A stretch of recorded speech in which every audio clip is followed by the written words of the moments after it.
तो हाँ, तो हम अपनी शुरुआत करेंगे शुक्राचार्य के एक श्लोक के साथ। शुक्राचार्य इस श्लोक में क्या कह रहे हैं? शास्त्राय गुरु सयोग शास्त्र विनय वृद्धते विद्या विनयो नुम्मति सता भवति सम्मतः। मतलब कि आपको गुरु को और बुक्स यानी कि शास्त्र को, इनको प्रणाम करना चाहिए और इनके साथ विनय के साथ रहना चाहिए। नयस्य विनयो मूलम विनय शास्त्र निश्चयतः। मतलब दूसरे श्लोक में शुक्राचार्य क्या कहते हैं कि विद्या है, आपको जो भी ज्ञान है उसके साथ आपको विनय होना चाहिए, तो ही आपको ज्ञान आएगा। विनय नहीं होगा तो आपको ज्ञान नहीं आएगा। आपको समर्पित होना चाहिए, आपको आपके पास समर्पण होना चाहिए, आप किसी भी गुरु या किसी भी बुक के प्रति समर्पित होने चाहिए, तो ही आपको ज्ञान मिलेगा। आप देख सकते हैं कि अभी गूगल का दौर है, आपकी फिंगर्स के ऊपर, मोबाइल के ऊपर चाहे कुछ भी हो, सब कुछ माहिती, सब कुछ इंफॉर्मेशन आपको मिल जाती है। फिर भी क्या आप ज्ञान अर्जित कर पाते हैं? इंफॉर्मेशन के इतने सोर्स हैं, फिर भी क्या आपको ज्ञान मिल पाता है? नहीं। क्यों? क्योंकि वहां सिर्फ इंफॉर्मेशन है, लेकिन आप में विनय का, विनम्रता का अभाव है। आप समर्पित नहीं हैं, आप साधना करने को तैयार नहीं हैं, इसीलिए ज्ञान नहीं मिलता है।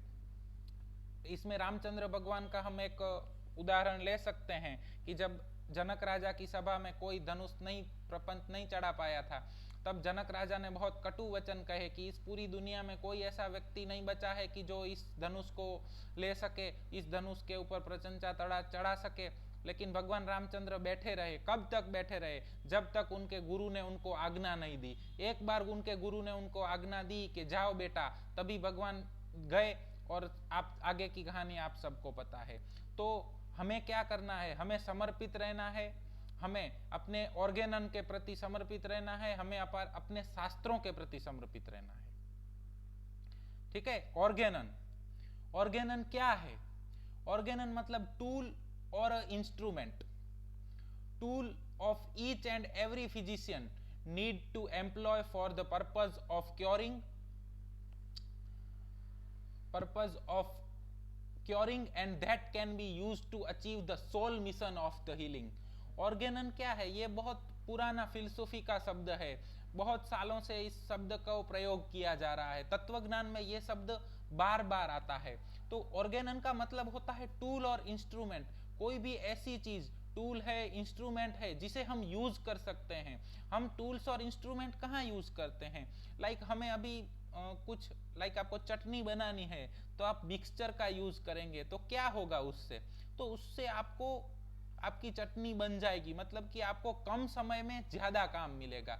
तो टूल और इंस्ट्रूमेंट हम अपनी तभी प्रयोग करते हैं जब हमारा समय बचाना है और हमें जल्दी से जल्दी कार्य करना है। तो ऑर्गेनन है, ऑर्गेनन ऑफ मेडिसिन है, जो हनीमैन सर, आचार्य हनीमैन सर के द्वारा लिखी गई किताब है। तो इस किताब के अंदर क्या है? तो tool of each and every physician, each and every physician, each and every homeopath, each and every doctor के लिए ये एक शस्त्र है।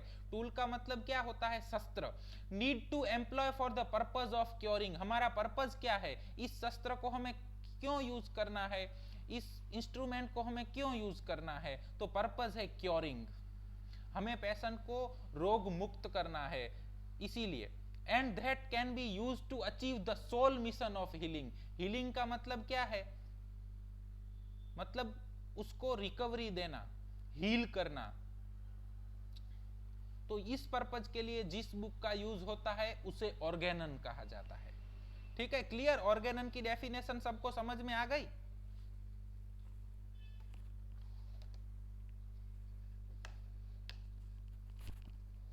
इसमें किसी को कुछ डाउट?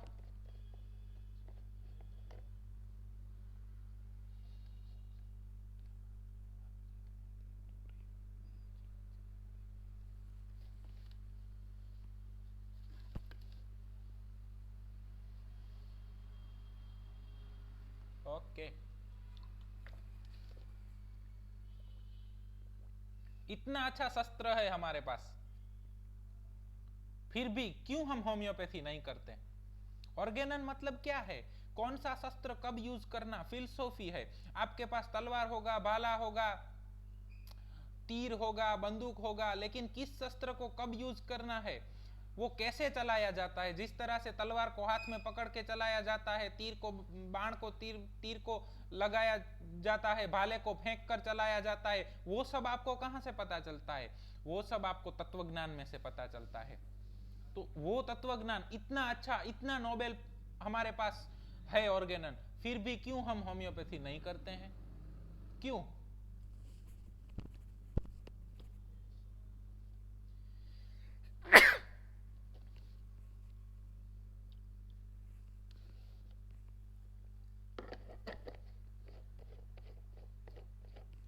क्यों होम्योपैथी नहीं कर पाते हैं हम? क्यों हमें प्रैक्टिस में रिजल्ट नहीं मिलते? क्यों हमारे पास पेशेंट्स नहीं आते? क्यों? बहुत सारे क्यों हैं। मुझे इन सब क्यों का जवाब चाहिए आप सभी लोगों से।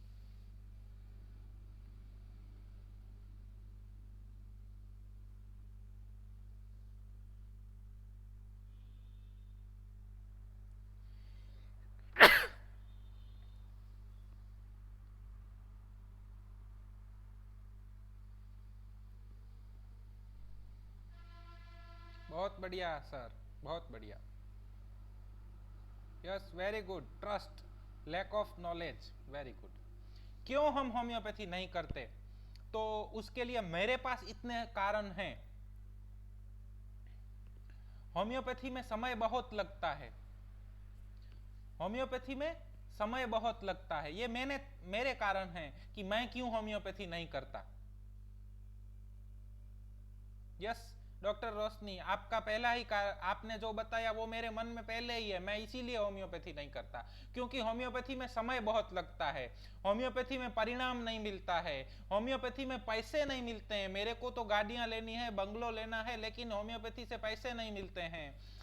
होम्योपैथी के लिए संघर्ष बहुत है। होम्योपैथी में इमरजेंसी केस नहीं लिए जा सकते हैं। हमारे यहाँ होम्योपैथी के बारे में पता नहीं है। हमारे गांव में अनपढ़ लोग हैं जो होम्योपैथिक केस नहीं दे सकते हैं। लंबा लंबा केस टेकिंग करना पड़ता है जो संभव नहीं है। हमें त्वरित परिणाम चाहिए जो होम्योपैथी से नहीं मिलता है। ये मेरे कारण है कि मैं क्यों होम्योपैथी नहीं कर सकता।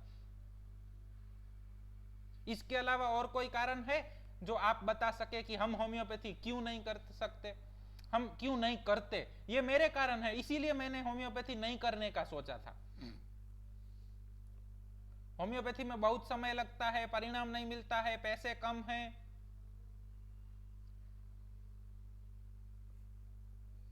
Yes, very good.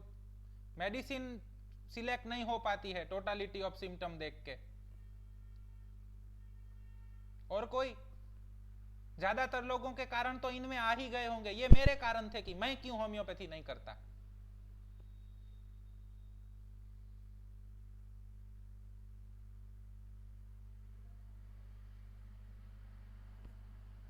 Yes, homeopathy में पर्टिकुलर डिसीज के लिए स्पेसिफिक मेडिसिन नहीं है। हर केस में आपको मेहनत करनी पड़ती है और मैं मेहनत करना नहीं चाहता हूं।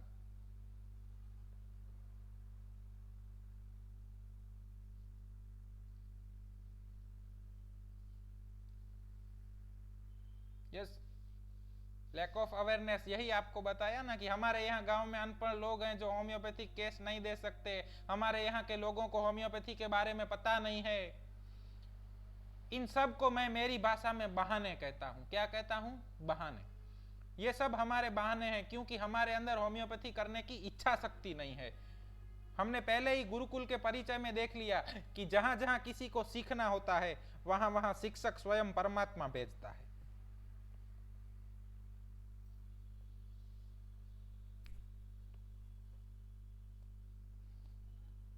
इसके अलावा और अगर कोई मरीज आया और आपसे पूछे कि डॉक्टर साहब मेरा दर्द ठीक होगा, डॉक्टर साहब मेरे दर्द की होम्योपैथी में दवाई है, मेरा दर्द ठीक होने में कितना समय लगेगा, किस तरह से मेरा दर्द ठीक होगा, इससे मुझे कोई दूसरी दिक्कत तो नहीं होगी, ऐसा सब कुछ आपको पूछे तो आप जवाब दे सकते हैं?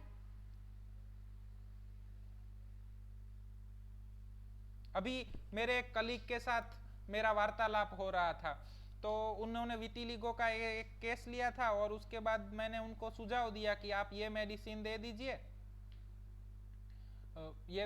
आप ये मेडिसिन दे दीजिए तो उन्होंने कहा ठीक है। थोड़ी देर बाद उनका मुझे मैसेज आया कि सर इससे और कुछ हो तो नहीं जाएगा ना। मैंने सुना है कि वितिलिगो में मेडिसिन देने के बाद कई सारे मरीजों को हार्ट की प्रॉब्लम हो गई है, तो हम दवाई देंगे तो उसको हार्ट की प्रॉब्लम तो नहीं हो जाएगी ना।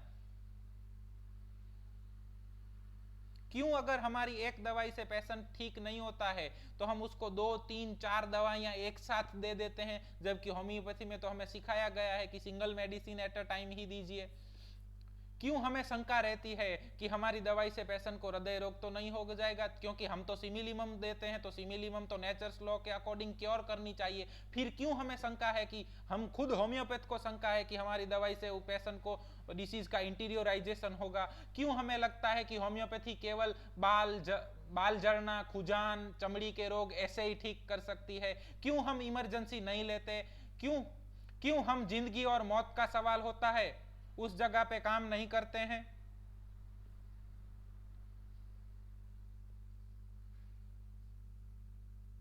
क्यों हमारा विरोध होता है तो उस जगह पे हम खामोश रह जाते हैं। क्यों हमें प्लेसेबो डॉक्टर बोला जाता है। क्यों हम अपने विज्ञान एवं अपने आप को स्वीकृत नहीं बना सकते।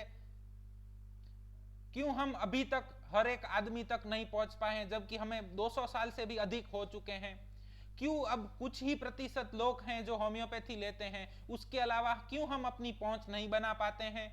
क्यों हमारी पहुंच हर आदमी तक नहीं है।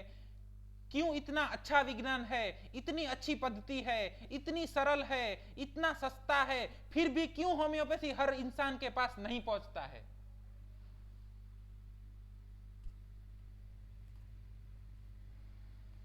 क्यों, जवाब दीजिए। पीपीटी कार्ड भैला क्या गई, शू करो છો? ચાલુ જ છે।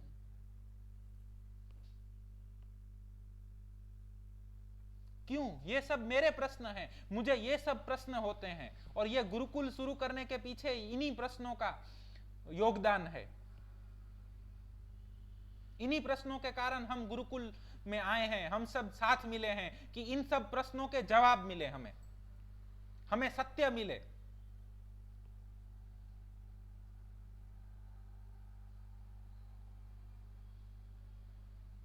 Yes, less of diagnostic skill, आत्मविश्वास की कमी।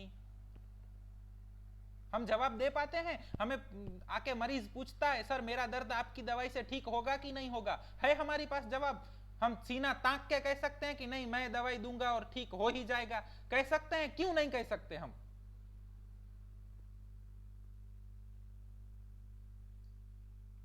क्यों हम में इतना आत्मविश्वास नहीं है। क्यों हम नहीं कह सकते कि यस तुम्हारा जो दर्द है उसकी दवाई है हमारे पास, तुम्हारा जो रोग है उसकी दवाई है हमारे पास, हमने तुम्हें दवाई देंगे, होम्योपैथिक सिद्धांतों के अनुसार तुम्हें दवाई देंगे, तुम्हें कुछ नहीं होगा, तुम्हारा दर्द ठीक हो जाएगा। क्यों नहीं कह सकते हम।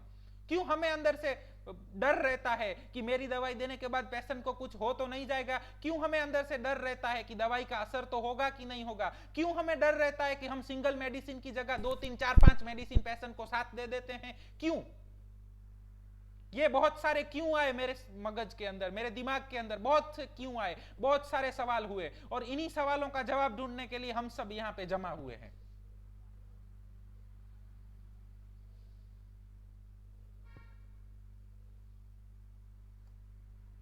क्या हमारा विज्ञान खामी युक्त है। क्या होम्योपैथिक साइंस अपूर्ण है, उसमें कुछ खामियां हैं। क्या हमें ज्ञान नहीं है। क्या हमें सिमिलिया के सिद्धांत के बारे में पता नहीं है। यहाँ पे एक भी बंदा है जिसको सिमिलिया के सिद्धांत के बारे में पता ना हो, जिसे पता ना हो कि सिमिलिया सिमिलेबस क्यूरेंचर ऐसा। क्या हमारे पास ऑर्गेनन ऑफ मेडिसिन नहीं है। क्या हमारे पास मटीरिया मेडिका की बहुत सारी किताबें नहीं हैं। तो फिर क्या नहीं है हमारे पास। क्यों हम में आत्मविश्वास की कमी है। क्यों हमें विश्वास नहीं है। क्यों हम मरीज को नहीं बोल सकते कि नहीं तेरा दर्द ठीक होएगा ही होएगा। क्यों।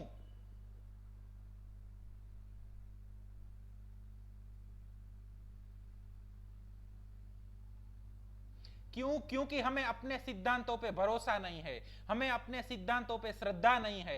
हम केवल फिलोसॉफी यानी कि तत्वज्ञान पढ़ते हैं, हम केवल उस तत्व ज्ञान की बातें करते हैं। हम बड़ी बड़ी बातें करेंगे कि हम मायाजम को ट्रीट करते हैं, हम वे करते हैं, हम फलाना करते हैं, हम वो करते हैं, लेकिन हम उसका अनुकरण नहीं करते। हम उस तत्व ज्ञान को अपने जीवन में, अपनी प्रैक्टिस में नहीं लाते। हम लोगों ने फिलोसॉफी को सिर्फ बातों करने का सब्जेक्ट बना के रखा है, जबकि फिलोसॉफी जीवन जीने का सब्जेक्ट है। फिलोसॉफी जब तक आपके जीवन में ना आए तब तक कुछ नहीं हो सकता है। तो फिलोसॉफी को जब हम प्रायोगिक अनुकरण करेंगे, जब हमारे तत्व ज्ञान को हम अपनी प्रैक्टिस में लाएंगे, हमें अपने सिद्धांतों पे श्रद्धा रहेगी, हमें अपने सिद्धांतों पे विश्वास रहेगा कि नहीं, हनीमैन साहब ने ये जो सिद्धांत दिए हैं ये सिद्धांत सत्य हैं। और वो सत्य कब हमें पता चलेगा? तो हमने गुरुकुल परिचय के लेक्चर में देखा कि पहले श्रवण करना है, उसके बाद मनन करना है, और उसके बाद अगर कोई शंका है तो हमें अपने गुरु के पास जाके समाधान करना है। फिर जो सत्य मिले उस सत्य को हमें प्रैक्टिस में लाना है।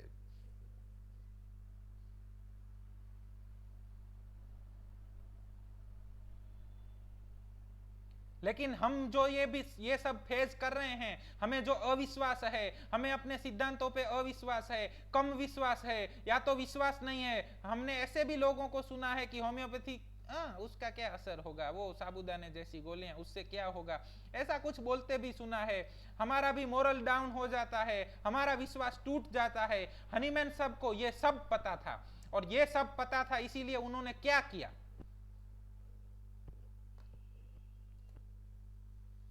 उन्होंने लिखा ओडे सपेरे, मोटो ऑफ द ऑर्गेनन। उन्होंने बुक की शुरुआत करने से पहले ही उसके कवर पे लिख डाला ओडे सपेरे।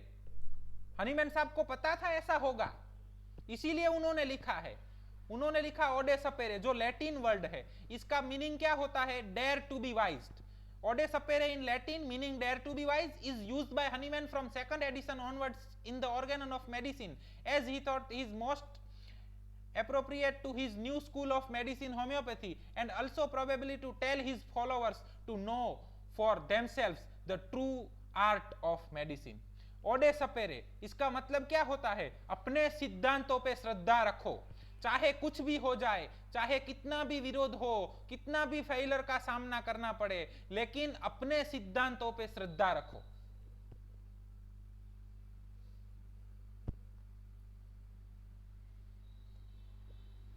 Have the courage to use your own understanding is therefore the motto of enlightenment. ओडे सपेरे का मतलब क्या होता है? कि वो हिम्मत रखो, वो जज्बा रखो कि आप जो सत्य खोज के लाए हैं वही सत्य है, वही परम सत्य है, और वही सत्य है, चाहे आपके सामने कोई भी आ जाए, कैसी भी परिस्थिति आ जाए, कुछ भी आ जाए, लेकिन आपको अपने सिद्धांतों से हटना नहीं है। इसी का नाम ओडे सपेरे है। Dare to know its challenge. Hahnemann हर एक होम्योपैथ स्टूडेंट और होम्योपैथिक स्टूडेंट और फिजिशियन को चैलेंज करते हैं कि डेयर टू नो, सत्य जानने की जज्बा रखो, सत्य जानने का जुनून रखो। इसीलिए हनीमैन साहब ने लिखा।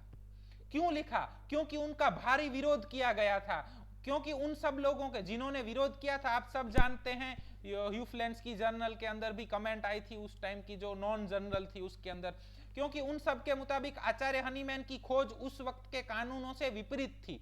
मगर आचार्य हनीमैन जानते थे कि सत्य क्या है, इसीलिए वो डटे रहे और हमें संदेश दिया कि मैं जैसे अपने सिद्धांतों पे डटा रहा हूं, मुझे हनीमैन खुद को, स्वयं आचार्य हनीमैन को अपने सिद्धांतों के ऊपर श्रद्धा है। चाहे मेरा कितना भी विरोध हो, मेरे पास मरीज आए न आए, मेरे मरीजों को भड़काया जाए, कुछ भी किया जाए, मेरे ऊपर हमले किए जाएं, शाब्दिक हमले हो, शारीरिक हमले हो, कुछ भी हो, लेकिन मैं अपने सिद्धांत नहीं छोड़ूंगा।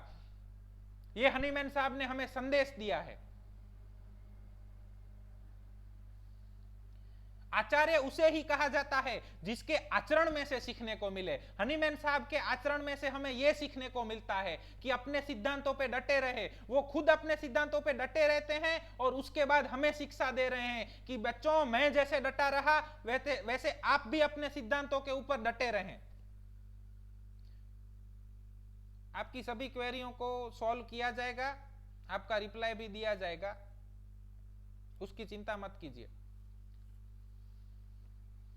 हनीमैन साहब अपने सिद्धांतों पे डटे रहे, उनका विरोध किया गया, कई जगह पे शाब्दिक हमले भी किए गए, कुछ भी कहा गया, लेकिन उन्होंने अपने सिद्धांतों को नहीं छोड़ा। उन्होंने बोला single medicine, single dose, law of minimum and law of similia, वो सिद्धांतों को उन्होंने कभी नहीं छोड़ा। उन्होंने उन सिद्धांतों को कभी कॉम्प्रोमाइज नहीं किया है। तो उनके आचरण में से हमें यह सीखने को मिलता है कि हमें अपने सिद्धांतों के साथ कभी समझौता नहीं करना है। अगर पेशेंट को एक मेडिसिन दी, रिजल्ट नहीं मिल रहा है, तुरंत स्पेसिफिक मेडिसिन ढूंढने लग गए, साथ में दूसरी मेडिसिन शुरू कर दी, 2 3 4 5 मेडिसिन दे दी, फर्क नहीं पड़ रहा है, 2 3 4 मेडिसिन दे दो। क्यों हम ऐसा कर रहे हैं? क्यों हम अपने सिद्धांतों के साथ समझौता कर रहे हैं? 4 केस में रिजल्ट नहीं मिला, मरीज आने कम हो गए, तो हम दूसरा कुछ करने लग जाते हैं, 2 3 मेडिसिन दे रहे हैं ताकि थोड़ा बहुत रिलीफ मिल जाए और हमारे पास मरीज आ जाए। क्यों हम अपने सिद्धांतों के साथ समझौता कर रहे हैं? क्यों? हनीमैन साहब अपने आचरण में से कह रहे हैं कि अपने सिद्धांतों पे अडग रहो, चाहे आपके सामने कुछ भी आ जाए, चाहे पूरी दुनिया आपके विपरीत हो जाए, लेकिन अपने सिद्धांतों को मत छोड़ो। जिस तरह से हनीमैन साहब ने हमें प्रेरणा दी है कि तुम अपने सिद्धांतों पे रहो, उसी तरह अगर आप भारत के अंदर देखिए तो महात्मा गांधी हैं, उनका सिद्धांत क्या था? महात्मा गांधी का सिद्धांत था अहिंसा। उन्होंने बोला आप कुछ भी करिए, मैं अपने अहिंसा का सिद्धांत नहीं छोड़ूंगा। ऑडियो क्लियर आ रहा है?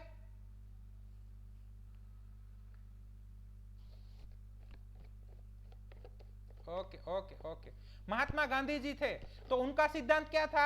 अहिंसा का सिद्धांत था उनका। मैं हिंसा नहीं करूंगा, आप मुझे मारो, मुझे प्रताड़ित करो, मुझे कुछ भी करो, लेकिन मैं हिंसा नहीं करूंगा, मैं अहिंसा का शस्त्र ही यूज करूंगा। और आप सब इतिहास जानते हैं, अहिंसा का शस्त्र यूज करके महात्मा गांधी जी ने क्या किया?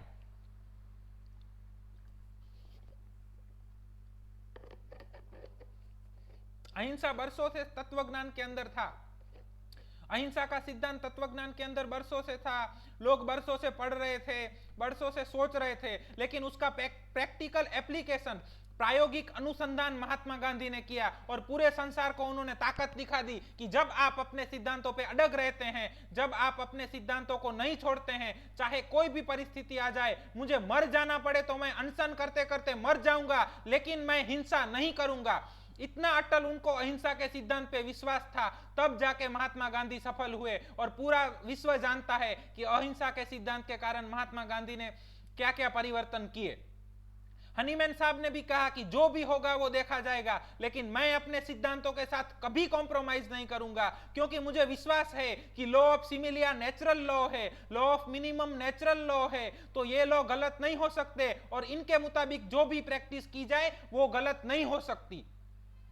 ये है ओडे सपेरे का प्रायोगिक अनुसंधान, ओडे सपेरे का प्रैक्टिकल एप्लीकेशन कि हम जब डीमोटिवेट हो जाएं, जब हमारे अंदर हताशा घर कर जाए, जब हमें रिजल्ट ना मिले, तो हम सिद्धांतों के ऊपर प्रश्न करने की बजाय अपने आप पे प्रश्न करें कि मैं सिद्धांतों को एप्लीकेशन करने में कहां पे चूक खा गया, मेरी चूक कहां पे हुई। हनीमैन साहब को भी जब एक्यूट में रिजल्ट मिल रहे थे, लेकिन क्रॉनिक केस क्या होता था, बार बार रिलैप्स हो रहे थे, तब उन्होंने सोचा कि लॉ ऑफ सिमिलिया मैं कहां गलत तो इस्तेमाल नहीं कर रहा हूं, कहां पे मेरी चूक तो नहीं हो रही है, और वो करने के बाद उन्होंने थियरी ऑफ मायाज्म दिया। कुछ भी हो जाए, हनीमैन साहब हमें ओडे सपेरे 2 शब्दों के द्वारा कवर पे लिख के ये संदेश दे रहे हैं कि मेरे बच्चों, जो भी हो जाए, जो भी सिचुएशन आए, कैसी भी परिस्थिति आए, आपके पास कुछ भी ना हो, कुछ भी करना, लेकिन सिद्धांतों के साथ कभी समझौता मत करना, तो ही आप होम्योपैथी को घर घर होम्योपैथी, हर घर होम्योपैथी ले जाए पाएंगे।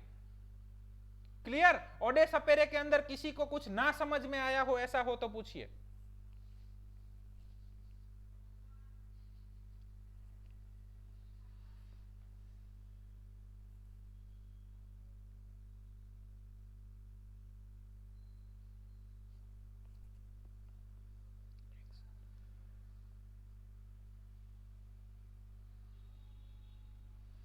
हम सब कह रहे हैं कि अभी अवेयरनेस नहीं है होम्योपैथी का, लोग होम्योपैथी को लेते नहीं हैं, लोगों को होम्योपैथी नहीं चाहिए, लोगों को त्वरित रिजल्ट चाहिए, हमारे यहाँ लोग केस टेकिंग नहीं देखते हैं। तो ये कुछ संवाद है आपके सामने। आपको जो स्लाइड दिख रही है वो आचार्य चाणक्य के संवाद है। आचार्य चाणक्य क्या कहते हैं? तो आचार्य चाणक्य कहते हैं अंधकार का साम्राज्य बहुत बड़ा है, लाखों सूरज भी उसे नष्ट नहीं कर सकते, लेकिन एक दीपक बुझते दम तक उस अंधकार से लड़ता है, क्योंकि वह उसका धर्म है।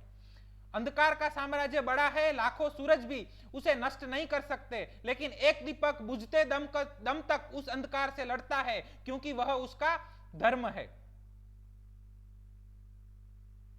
डॉक्टर ओडे सपेरे के बाद फर्स्ट एपोरिज्म आएगा ना?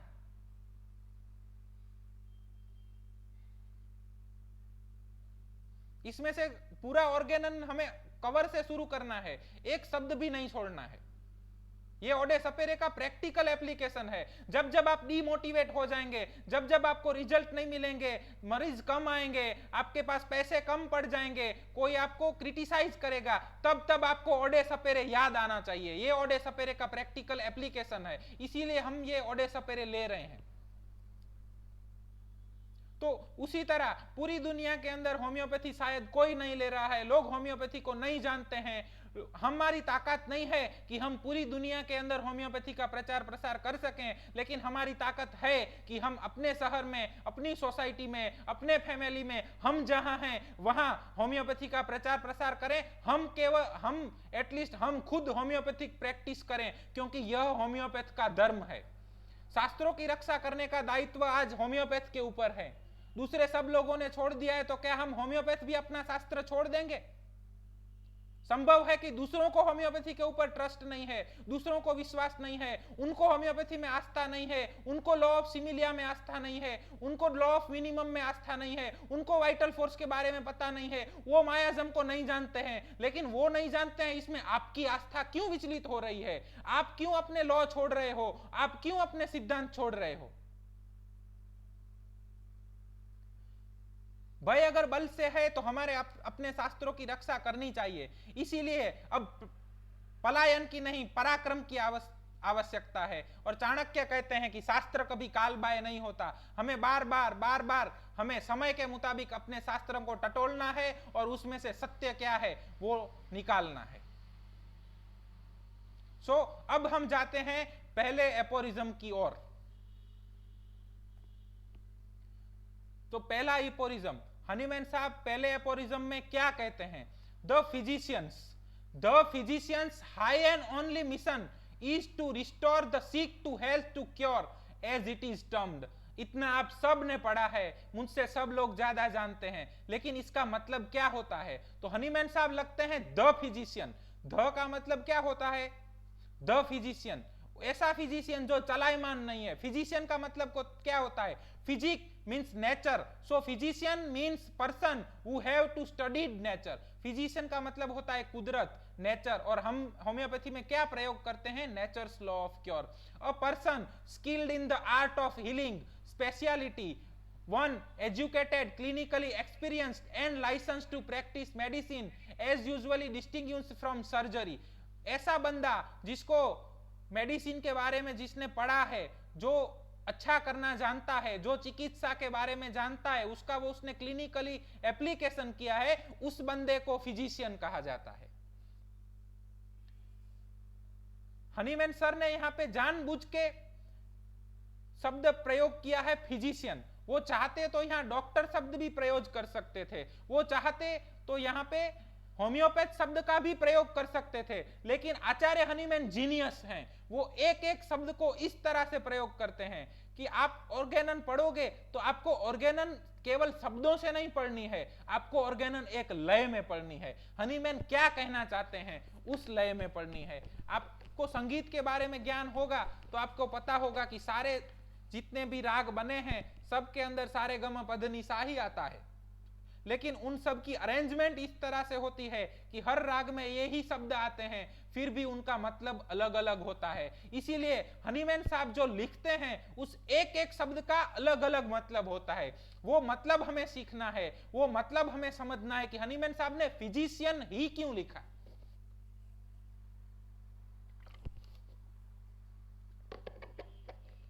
क्यों? क्योंकि डॉक्टर का मतलब होता है मास्टर ऑफ एनीथिंग। डॉक्टर मतलब क्या? जो किसी भी चीज में मास्टर है। बट हम क्या पढ़ते हैं? हम मास्टर तो है ही, physicians are master, but we have learning, knowing, teaching, healing and social aspect of to promote health, to prevent disease and to rehabilitate patient. हम क्या करते हैं, हेल्थ को प्रमोट करते हैं, जो डिसीज आने वाला है, इसीलिए एपोरिज्म आएगा आगे। Physician is a preserver of health, हम हेल्थ को प्रमोट करते हैं। टू प्रिवेंट डिसीज, जो डिसीज आता है उस डिसीज को हमें रोकना है। We can abort the disease with homeopathy, कोई भी डिसीज भविष्य में जो आने वाले हैं उन डिसीज को भी आप पहले से रोक सकते हो, प्रिवेंट कर सकते हो with the use of homeopathy.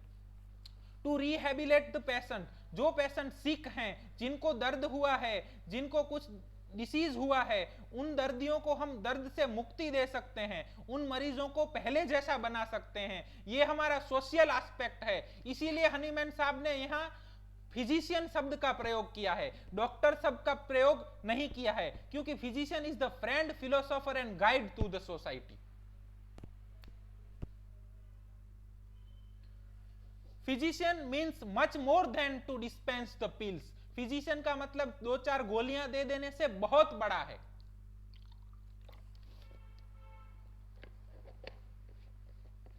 To be physician means an intermediately between man and God, physician का मतलब क्या होता है, वो इंसान और भगवान के बीच का एक तार है, वो एक पुल है जो इंसान और भगवान के बीच कार्य करता है, वो फिजिशियन है। फिजिशियन, इसीलिए हनीमैन साहब ने यहाँ होम्योपैथ शब्द नहीं यूज किया है, डॉक्टर शब्द यूज नहीं किया है, मगर शब्द यूज किया है फिजिशियन। उस शब्द को हमें चरितार्थ करना है, हमें सच्चे अर्थ में फ्रेंड, फिलोसोफर और गाइड बनना है। फिजिशियन का मतलब होता है चिकित्सक। इसके बाद जो शब्द आता है वो क्या है, हाई एंड ओनली। हाई मतलब ऊंचा, ओनली मतलब केवल। एक चिकित्सक का ऊंचा और केवल मिशन मीन्स उद्देश्य, ऊंचा और केवल एक ही उद्देश्य होता है। उद्देश्य किसका होता है, किसका मिशन होता है, किसी विशेष उद्देश्य से किसी कार्य पर जाना, उसको मिशन बोलते हैं। कौन कौन है जो विशेष कार्य से किसी जगह जाते हैं और वो कार्य खत्म किया बिना वापस नहीं आते? कौन होते हैं जो मिशन पे कार्य करते हैं? पूरी दुनिया में 2 लोग हैं जो मिशन के ऊपर कार्य करते हैं, एक सैनिकों का मिशन होता है और दूसरा संतों का मिशन होता है। आप सबने जाना होगा ना, मिशन 2-4 मूवीज भी बन चुकी हैं, ये मिशन वो मिशन, पता है कि नहीं पता है?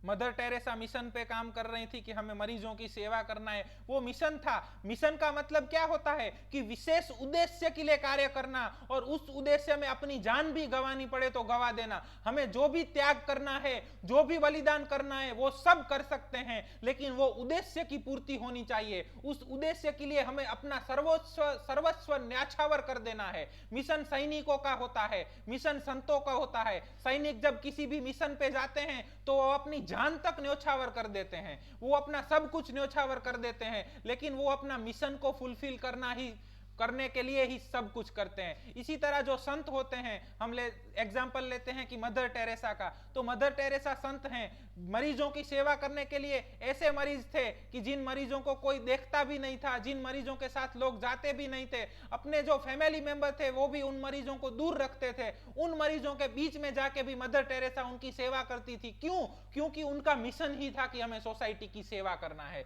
इसी तरह मिशन सैनिक का होता है, मिशन संत का होता है, और मिशन जो कि विशेष उद्देश्य है उसे ही मिशन बोलते हैं, कि जिसके लिए आप अपना सर्वस्व न्योछावर करने की भावना रखते हो। तो आचार्य हनीमैन पहले ही वाक्य के अंदर होम्योपैथिक फिजिशियन की लाक्षणिकता बताते हैं कि हमारे अंदर एक सैनिक एवं एक संत जैसा समर्पण होना चाहिए, कि हम अपने मिशन को फुलफिल करने के लिए अपना सब कुछ बलिदान देने को तैयार हों, हम अपनी जान तक देने को तैयार हों, तभी वो इसी को मिशन बोला जाता है। इसीलिए इन्होंने यहाँ शब्द मिशन प्रयोग किया है। मिशन के अलावा वो बिजनेस शब्द भी प्रयोग कर सकते थे, ड्यूटी शब्द भी प्रयोग कर सकते थे। यही हनीमैन की ब्यूटी है।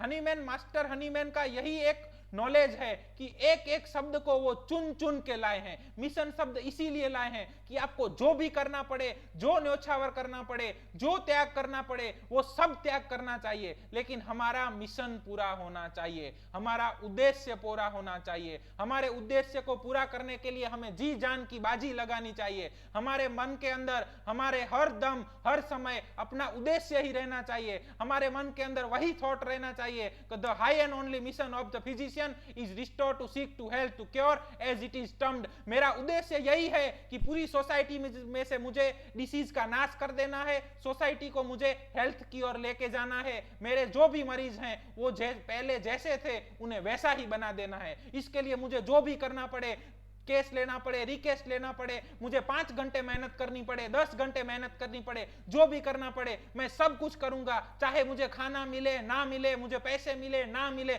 जो भी मिले, लेकिन मैं मेरा उद्देश्य पूरा करके ही मानूंगा। इसीलिए हनीमैन साहब ने यहां पे शब्द मिशन का प्रयोग किया है। एक एक शब्द चुन चुन के लाया गया है। आप मत समझिए कि ऑर्गेनन ऐसी बुक है जिसमें 294 एपोरिज्म दिए गए हैं, वो पढ़ लिया मतलब ऑर्गेनन आ गया। नहीं, ऑर्गेनन का एक एक शब्द चुन चुन के लाया शब्द है और उसको समझने में हमें बहुत समय लगेगा। हमारा उद्देश्य क्या है? हमारा उद्देश्य पैसे कमाना है, हमारा उद्देश्य रिस्पेक्ट गेन करना है, क्या हमारा उद्देश्य अलग अलग मेथड्स देना है, क्या हमारा उद्देश्य लोगों की प्रशंसा सुनना है, क्या हमारा उद्देश्य यह है कि लोग हमसे आभार माने, क्या हमारा उद्देश्य पद और पैसे हैं, क्या हमारा उद्देश्य बड़ी इमारतें हैं, क्या हमारा उद्देश्य संपत्ति बनाना है, क्या हमारा उद्देश्य सरकार से सम्मान पाना है, क्या हमारा उद्देश्य अपने नाम को अमर करना है, क्या हमारा उद्देश्य इतिहास में अपना नाम लिखवाना है? तो क्या है हमारे जीवन का उद्देश्य, जो केवल मात्र और मात्र ऊंचे में ऊंचा एक ही उद्देश्य होना चाहिए? क्या है हमारा उद्देश्य? क्या है? आपसे पूछ रहा हूं, सो तो नहीं गए हैं?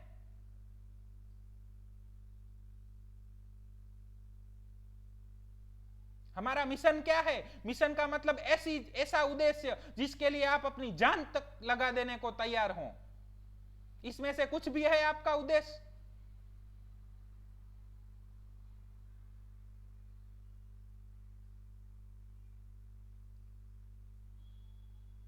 Yes, to cure patient, to cure patient, very good. Mission, the specific task or duty assigned to an individual weapon on unit। Yes, patient की तकलीफ को ठीक करना। Doctors mission, there were a lot of description such as a health guard, angel in white, heal the wonders and rescue the dying, practice medicine in order to help the people। हमारा mission क्या है? हमारा mission है to restore, seek to health to cure as it is termed।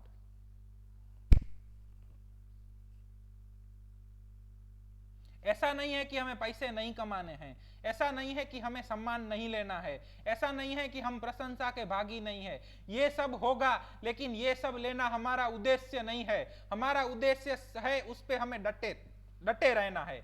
ये सब by product है। जब आप अपने मिशन पे, अपने गोल पे डटे रहते हो, आप जब सर्वस्व न्योछावर करने की, त्याग कर देने की भावना के साथ अपने मिशन पे डटे रहते हो, तो आपको पैसे भी मिलेंगे, सम्मान भी मिलेगा, रिस्पेक्ट भी मिलेगी, प्रशंसा भी होगी, सब कुछ मिलेगा। वो सब बाय प्रोडक्ट है। जिस तरह से किसी कारखाने के अंदर एक प्रोडक्ट होता है और उसके साथ बाय प्रोडक्ट होता है, उसी तरह हम जब अपने मिशन के ऊपर डटे रहते हैं तो हमारा मिशन तो फुलफिल होगा, बाकी सब हमें बाय प्रोडक्ट के रूप में मिलेगा। फिर से आचार्य चाणक्य को याद दिला दूं, जब धनानंद ने आचार्य चाणक्य को कहा था कि तुम मुझसे कोई धन या पद की लालसा रखने वाले लोभी, तब आचार्य चाणक्य ने उसे कहा था, मैं किसी धन या पद का लालची नहीं हूं धननंद, मेरा ज्ञान ही मेरा धन है, और मेरे ज्ञान में शक्ति रही तो मैं अपना पोषण करने वाले सम्राटों का निर्माण करके रहूंगा। इतना कॉन्फिडेंस के साथ कोई बंदा कब बोल सकता है? जब उसको अपने शास्त्रों के ऊपर श्रद्धा है। ओडे सपेरे, डेयर टू बी वाइज, उसको पता है मेरे शास्त्र सत्य हैं। मेरा मिशन क्या है? मेरा मिशन शास्त्रों की रक्षा करना है। मेरा मिशन है उसका प्रैक्टिकल एप्लीकेशन करना है। धननंद से पैसे लेना मेरा मिशन नहीं है, धननंद का मंत्री बन जाना मेरा मिशन नहीं है। मेरा मिशन है सोसाइटी को अच्छी बनाना, सोसाइटी को भ्रष्टाचार मुक्त बनाना, हाई मॉरल्स के साथ लोग जीवन जिए, ऐसी सोसाइटी बनाना। और इसीलिए आचार्य चाणक्य ने वो सोसाइटी बनाई। क्यों बनाई? क्योंकि उनका फोकस उनके मिशन के ऊपर था। कितने भी व्यवधान आए, कितने भी लालच मिली, कितनी भी तकलीफ आई, जो भी हुआ सब कुछ न्योछावर कर दिया, सब कुछ बाजी लगा दी, लेकिन अपने मिशन पर डटे रहे, तब जाकर उन्हें सफलता मिली। सो दिस इज मिशन, इसे मिशन कहते हैं। रिस्टोर, रिस्टोर का मतलब क्या होता है? बहाल करना, लौटाना, वापिस करना, पहले था वैसा करना। सिक का मतलब क्या होता है? बीमार।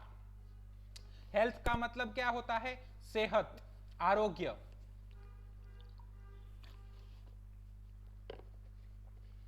क्योर का मतलब क्या होता है? इलाज। सिक, सफरिंग फ्रॉम और अफेक्टेड विथ डिसीज और डिसऑर्डर। फिर से यहां पे मास्टर हनीमैन की दाद देनी पड़ेगी। उन्होंने यहां डिसीज्ड पर्सन नहीं लिखा है, उन्होंने डिसीज नहीं लिखा है, उन्होंने पैथोलॉजी नहीं लिखा है, उन्होंने कोई नाम नहीं लिखा है, उन्होंने सिक लिखा है। सिक का मतलब क्या होता है? ऐसा बंदा जो बीमार है। सो पहले एपोरिज्म के अंदर सिक लिख के हनीमैन साहब यहां क्या बता रहे हैं? हनीमैन साहब यहां पे बता रहे हैं पेशेंट एज अ होल। हमें किसी एक रोग को, एक लक्षण को ट्रीट नहीं करना है, हमें patient as a whole treat करना है। इसीलिए उन्होंने यहां सिक शब्द का प्रयोजन किया है, नहीं तो वो दूसरा शब्द भी यूज कर सकते थे। इसीलिए मैं आपको बोल रहा हूं कि सिर्फ वाक्य पढ़ लेना या शब्द पढ़ लेना, ये ऑर्गेनन पढ़ लेना नहीं होता है। वहां पे वो शब्द क्यों आया ये पढ़ना, ऑर्गेनन पढ़ना होता है। हेल्थ, हेल्थ का मतलब होता है it is a state of complete physical, mental and social well being and not मरली द एब्सेंस ऑफ डिसीज। मतलब क्या होता है कि सिर्फ रोग चला गया, इसका मतलब हेल्थ नहीं है। हेल्थ का मतलब है वो बंदा एकदम अच्छा हो जाना चाहिए, फिजिकली, मेंटली और सोशली, सभी तरह से। Cure, the term cure means that after medical treatment the patient no longer has that particular condition anymore। Cure का मतलब क्या है कि उस बंदे को अब वो तकलीफ नहीं रहनी चाहिए। अब एपोरिज्म पूरा पढ़ो तो हनीमैन साहब क्या कहते हैं कि the high and only mission of the physician is restore to seek to health to cure as it is termed. मतलब एक फिजिशियन है, चिकित्सक है, उसका एकमात्र उद्देश्य ये है कि वो क्या करे, जो बंदा बीमार है उसको पहले जैसा हेल्दी यानी कि आरोग्यप्रद, सेहतप्रद बना दे।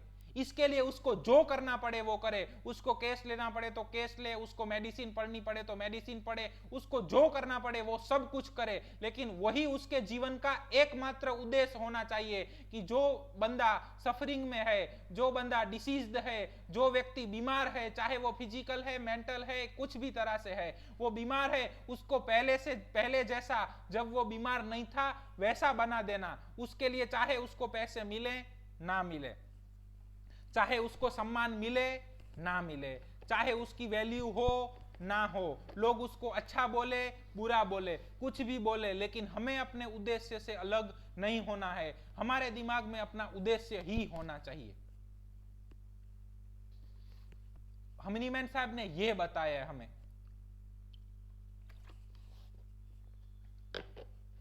कभी कभार ऐसा होता है कि किसी केस के पीछे बहुत सारी मेहनत करते हैं और उसके बाद पेशेंट को अच्छा भी हो जाता है, लेकिन पेशेंट हमारा आभार तक व्यक्त नहीं करता, हमें थैंक यू तक नहीं बोलता, हमें बहुत लग जाता है। तब हमें एपोरिज्म 1 याद करना है कि हमारा उद्देश्य उससे थैंक यू बुलवाना है या हमारा उद्देश्य एपोरिज्म 1 है। जब कभी कभार ऐसा होता है कि किसी पेशेंट की एफओसी ट्रीटमेंट करते हैं, फ्री ऑफ चार्ज ट्रीटमेंट करते हैं, हमें कुछ गेन नहीं होता है, तब हमें ऐसा लगता है कि यार ऐसे ही करना है, तब हमें एपोरिज्म 1 याद करना है।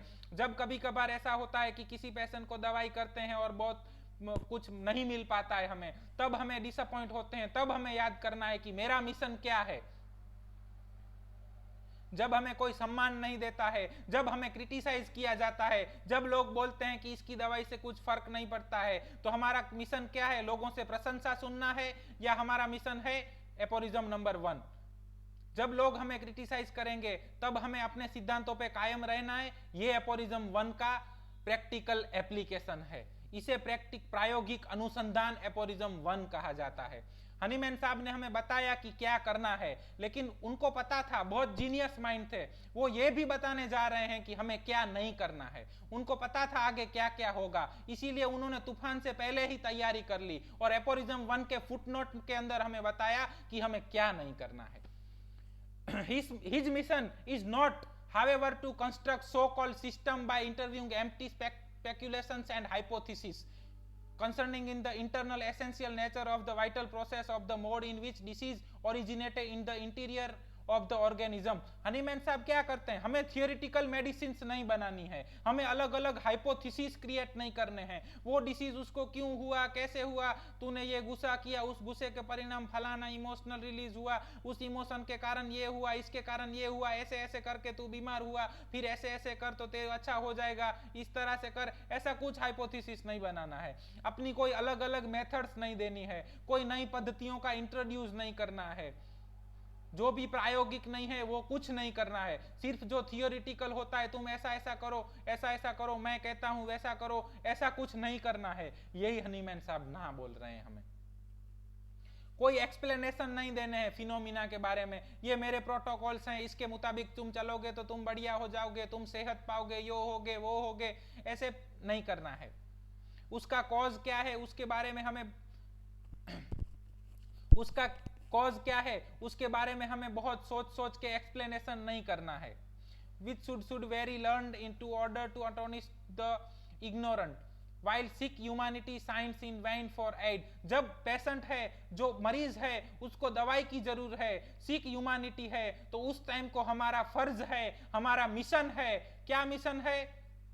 The high and only mission of the physician is restore to seek to health to cure as it is termed। हमें उसको पहले जैसा बनाना है, उसके अलावा कुछ नहीं करना है, बस प्रैक्टिस में ये याद रखना है। यही पहला एपोरिज्म है। हनीमैन साहब एक एपोरिज्म के ऊपर हमें बहुत कुछ सिखा के जाते हैं कि हमारा फिजिशियन का ड्यूटी क्या है, हमारा फर्ज क्या होता है, हम सोसाइटी के लिए क्या हैं, हमारा मिशन क्या है, हमें उसके लिए क्या काम करना है, कैसे काम करना है, वो आगे के एपोरिज्म में देखेंगे। एपोरिज्म 1 के अंदर आपको कुछ समझ ना आया हो तो आप पूछ सकते हैं। ये था संपूर्ण हिंदी में प्रैक्टिकल एप्लीकेशन के साथ। हम जितना समझे हैं, हमारा जितना अनुभव है, हनीमैन साहब को जितना अभी तक थोड़ा बहुत समझ पाए हैं, उसमें ये एपोरिज्म 1 के अंदर हनीमैन साहब इतना कहना चाहते हैं।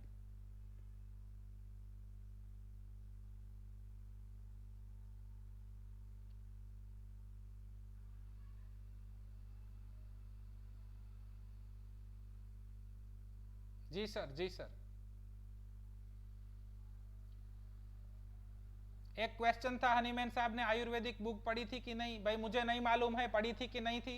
पढ़ी हो चाहे ना पढ़ी हो, उन्होंने जो सत्य प्रतिपादित किया है उस सत्य को हमें समय के साथ लेके आगे चल के जाना है।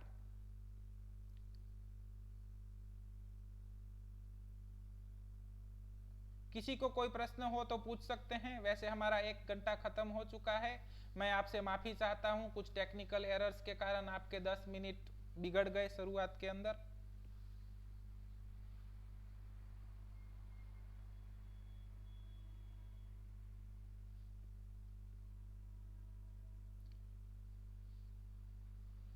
फिलोसॉफी यही विषय है।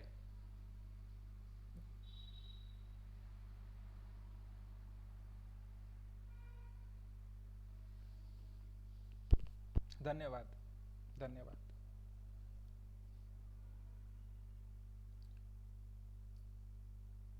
तत्वज्ञान के अंदर आपको प्रश्न होने चाहिए, आपको शंका होनी चाहिए, और शंका और प्रश्नों के ऊपर से जो चर्चा होगी आगे, उसी में से असली तत्वज्ञान बाहर निकलेगा, उसी में से सीखने को मिलेगा। जितने ज्यादा प्रश्न उतना ज्यादा सीखना। हमारे जितने भी उपनिषद हैं वो सब गुरु शिष्य के संवाद के द्वारा ही लिखे गए हैं।